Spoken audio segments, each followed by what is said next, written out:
Good morning India. शहर में गरबा खेलने गया, मेरी गर्लफ्रेंड गरबा से भाग गई दूसरे लड़का के साथ। अब मैं जिंदा नहीं रह सकता हूं उसके बिना। सवाल इस तरह के बहुत आते रहते हैं, और तेरे मरने से किसको लॉस होगा? तेरे मरने से कोई फर्क नहीं पड़ता है। सिर्फ 6 महीने तक उस फैमिली को फर्क पड़ेगा जिसका तुम बेटा हो, जिसका तुम भाई हो,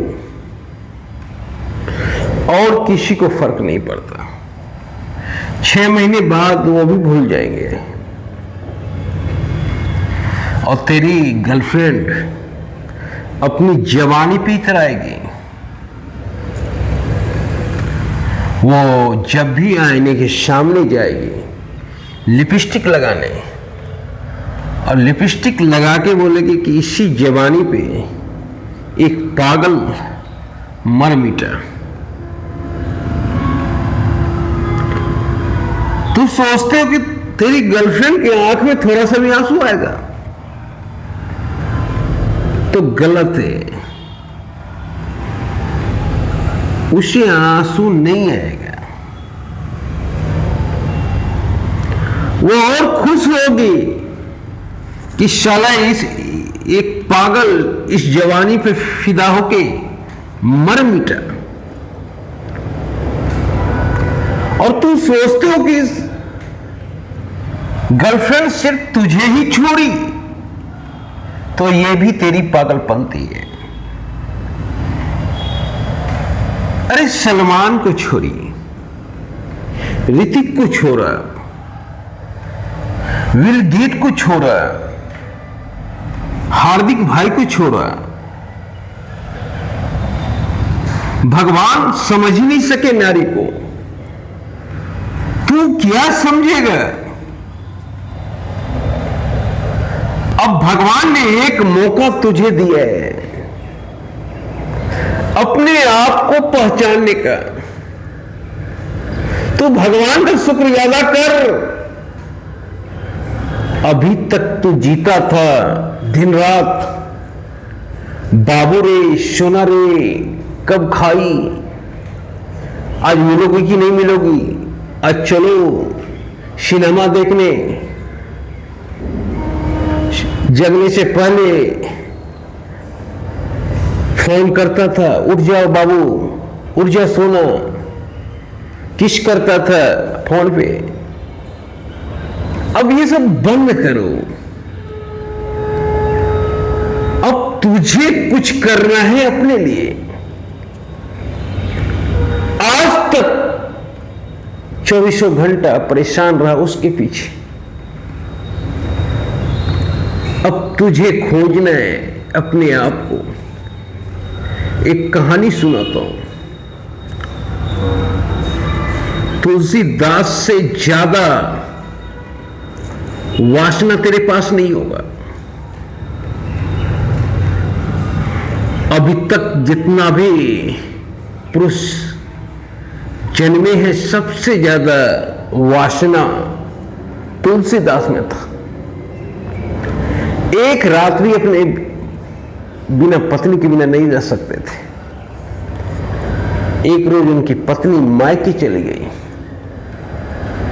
अब 12 बजे रात को तुलसीदास के अंदर उनकी वासना हिलोर मारने लगे। अब बेचारे तुलसीदास करे तो क्या करें?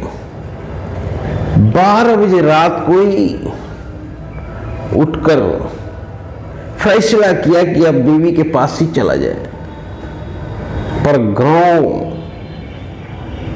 और उनके मायके के बीच में एक नदी बहती थी, और रात के 12 बजे थे, कोई नाविक था नहीं। तुलसीदास देखा एक लाश तैरते हुए जा रहा है। तुलसीदास ने थोड़ा सा भी नहीं सोचा, क्योंकि लक्ष्य तो कुछ और था तुलसीदास को, पत्नी से मिलना। और जब लक्ष्य दिख रहा हो तो साधन अपने आप बन जाते हैं। तो उसी लाश को पकड़कर तुलसीदास ने नदी पार किया और चोरों की भांति तुलसीदास अपनी पत्नी के कमरे में खिड़की देके दाखिल हुआ और पत्नी के कमर पकड़े पीछे से। तुलसीदास की पत्नी चिल्लाई। किसी तरह से तुलसीदास उसके मुंह पे हाथ रखा और आवाज को किसी तरह से रोका। तुलसीदास की पत्नी जब पीछे घुरकर देखी तो स्वामी ऑफ, और वहीं पे बोली, स्वामी जितना प्यार आप मुझसे करते हैं उतना प्यार अगर आप अपने आप से करते, अपने भगवान से करते तो कहीं और होते। यही बात तुलसीदास को घर कर गई। उस दिल से तुलसीदास एकांत रहने लगे और जिसके परिणाम स्वरूप आज आप तुलसीदास को जानते हैं। उसी के परिणाम स्वरूप तुलसीदास ने रामचरितमानस की रचना की। अगर तुलसीदास एकांत जीवन नहीं जीता तो रामचरितमानस की रचना नहीं कर पाते। तो ये है, तो आपको भगवान ने मौका दिया है अपने आप को खोजने का। अब दिन रात लग जाओ। परमात्मा ने तुझे किस काम के लिए बनाया है और ये जानने के लिए बहुत मेहनत करने की जरूरत नहीं है। जो काम तुझे बार बार अपनी ओर खींचे वही काम तेरा है। अब इस काम में तुम अपने आप को मिटा दो। अगर मिट भी सकता है तो परमात्मा खुश होगा, क्योंकि तुम इसी काम के लिए पैदा हुए हो। दिन रात करो, जीना यहां, मरना यहां, इसके सिवा जाना करो। 4-5 साल करो, उसके बाद पाओगे कि तुम जिस मुकाम पे हो वो लड़की तेरे लिए बनी ही नहीं थी। वो तो तुच्छ प्राणी थी। वो तेरे सामने चींटी के बराबर भी औकात नहीं रखती। अब तेरे लाइफ में उस लड़की का वेट एक चींटी के बराबर होगा। तो कुछ ऐसा करो, और जब तुझे लगने लगे कि इससे अच्छा काम कुछ नहीं है तो सोचो कि परमात्मा मिलने वाला है। और जब परमात्मा ही मिल जाए तब और क्या चाहिए। तो कुछ ऐसा करो, जीने के लिए संघर्ष करो। मौत तो आएगी, वो तो एक ऐसी महबूबा है जो धोखा दे ही नहीं सकता है। वो कभी धोखा नहीं देता है। और जब आती है तब कोई बड़ा से बड़ा डॉक्टर नहीं रोक पाता है, बड़ा से बड़ा हॉस्पिटल नहीं रोक पाता है। तो उसके लिए संघर्ष नहीं करना है।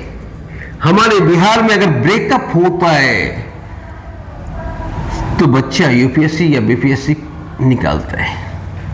तुम भी कुछ ऐसा करो कि तेरी महबूबा का बच्चा भी तेरा ही नाम ले। कुछ कर ऐसा, तो कर सकता है, तो इतिहास रच सकता है। तुम में वही एनर्जी है जो प्रभु श्री राम में था। तुम में वही एनर्जी है जो कृष्ण में था। तुम में वही एनर्जी है जो बुद्ध में था। तुम में वही एनर्जी है जो महावीर में था। तुम कर सकते हो। तुम जगो, उठो, दौड़ो। और तब तक रुको नहीं जब तक मंजिल नहीं मिल जाती है। अपने आप को मिटा दो मंजिल पाने में, पर हार नहीं मानो। जय हिंद।